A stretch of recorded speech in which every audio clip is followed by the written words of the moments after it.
that good. All right, so putting down music just for a second, because I also had an odd request for a little bit of Ozzy stories. Now, it's so weird. In my life, I've produced a lot of people. I've written songs for a lot of people. And I had written this song for Aerosmith, and that was the one that won me the Grammy. And when that happened, everyone wanted to work with me. And so my publisher called up and said, "Hi, Mark, it's Kathleen. Did you want to work with Ozzy Osbourne?" And I went, "You know, I don't, he kind of scares me. I think he like eats bats and he lives in a dungeon. You know, he kind of scares me. I don't know if I can." And she goes, "He sells millions of records." And I went, "Yeah, you know something? It's just that I'm Italian, I'm Catholic, bats scare me, rodents are frightening. I don't think so." So I virtually said no, which I can't believe that I did, but I did. So I'm in Los Angeles, I'm in my apartment, I'm sleeping, my phone rings, and once again it's like 5 in the morning. And when you're Italian, I told you before, when the phone rings at 5, either someone's died or a relative's gone to jail. So I'm going, "Who's dead? Who went to jail? When a couple lawyers?" I was doing all of that. And I hear this voice. Hello, Mark. And I knew, and I went to myself, she gave him my phone number. I went, "Hey, hi Ozzy." "Oh, hey, hello Mark. Oh, it's Ozzy. Ozzy Osbourne. Ozzy Osbourne." "Hey Ozzy, how's it going?" He goes, "Look, I heard the song they wrote for Aerosmith, Living on the Edge. It's very Beatley." And I went, "Yeah, well, I'm kind of a Beatle freak." He goes, Me too, Mark. If ever I get an incurable disease, I always say, give me some morphine, put on the White Album, and fuck off." I never met this guy in my life, and he's saying this to me. And I said, "Okay, Ozzy, that's really good. But I love what you did. And if you don't mind, I'd like to have you come over to England, because I'd like to do a record sort of like Ozzy does Sgt. Pepper. Ozzy does Sgt. Pepper. Ozzy does Sgt. Pepper. Ozzy does Sgt. Pepper." Now I swear to God, if I wouldn't have interrupted him, he would still be going, "Sgt. Pepper. Sgt. Pepper. Sgt. Pepper." And I went, "Okay, Ozzy, Sgt. Pepper. I'm happy, Sgt. Pepper." And he goes, "Well, would you come?" And I went, "Okay, I'll go." So I start rehearsing, I do all of this stuff, I get all my heavy sort of, and the first thing you do as a songwriter, you always go and you sort of study who the act is, you get inside their head and their chord changes. So I come up with all this heavy stuff.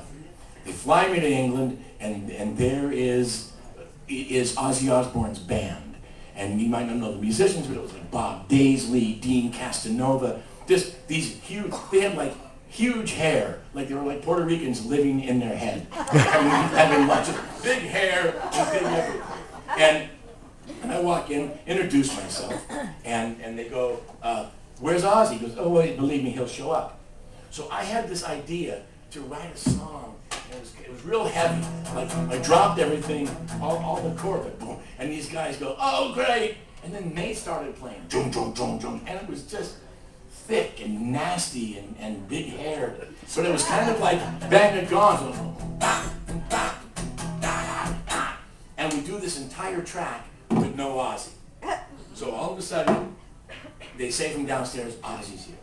Now this is like a bad movie, because all of a sudden the door opens up, and there, like 25 feet away, is Ozzy standing there with like a long coat, the John Lennon glasses, and his hair like this, and he's just standing there.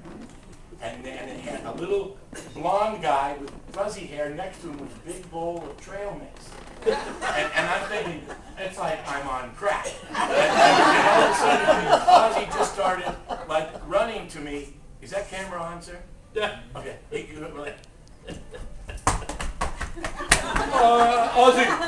Ozzy Osbourne. And he runs back to the chair. Now, I gotta tell you, he looked like a superstar. He was a rock god, no question about it. The little guy with the blonde hair, his assistant, and still assistant, Scottish guy named Tony, walks up to me and goes, "Mark, beer fire be for that. Fire here, hot beer, that for And I'm staring at him like this, and Ozzy goes, "That's all right, I can't fucking understand him either."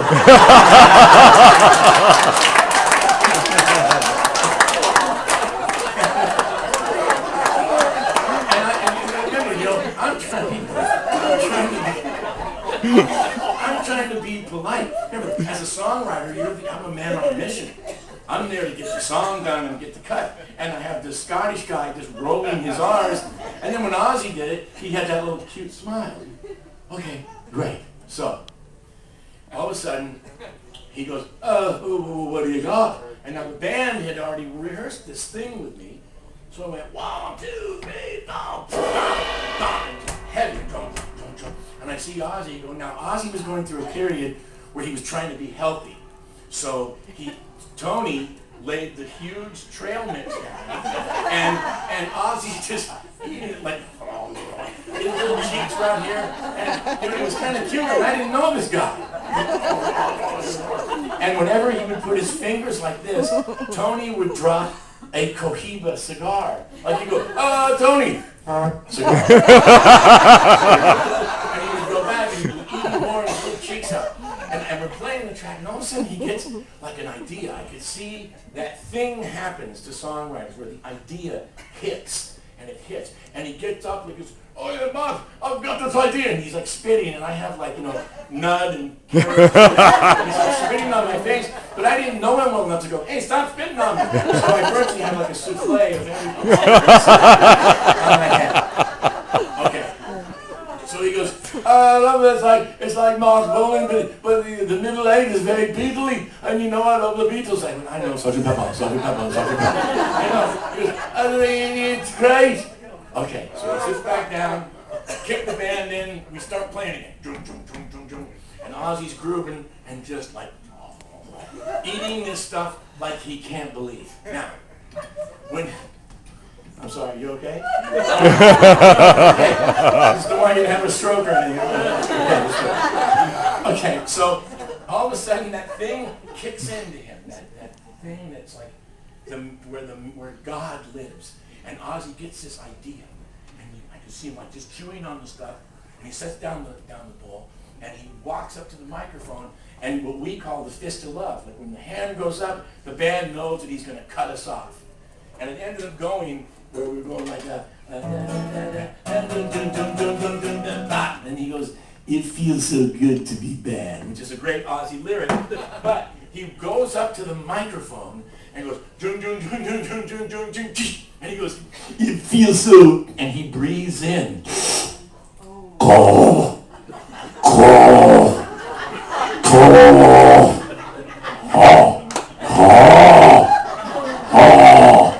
I'm just standing there like this, and all of a sudden he starts to turn kind of blue, and the bass player goes, I think he's fucking choking. Someone's trying to save him.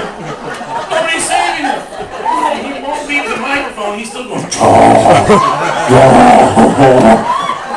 I'm thinking to myself, okay, I have never Heimlicked anyone in my life, but and I take off my guitar, and I go behind him, and I kind of give him some fruity pats on the back, like, Ozzy, and then I figure, okay, I'm going to break a rib, but I'm going to Heimlich him. So with all of my might, I put my arms around his waist, and just shove like this, and then it goes like this.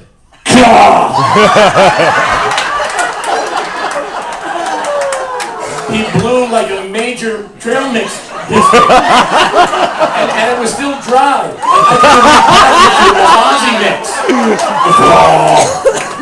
and I'm standing there like this, and out comes the stuff.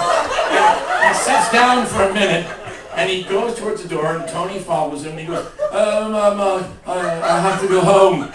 And Tony turns around at me, almost like the Lone Ranger, and he goes, Matt, you saved his life here for a fortune. And they walked away.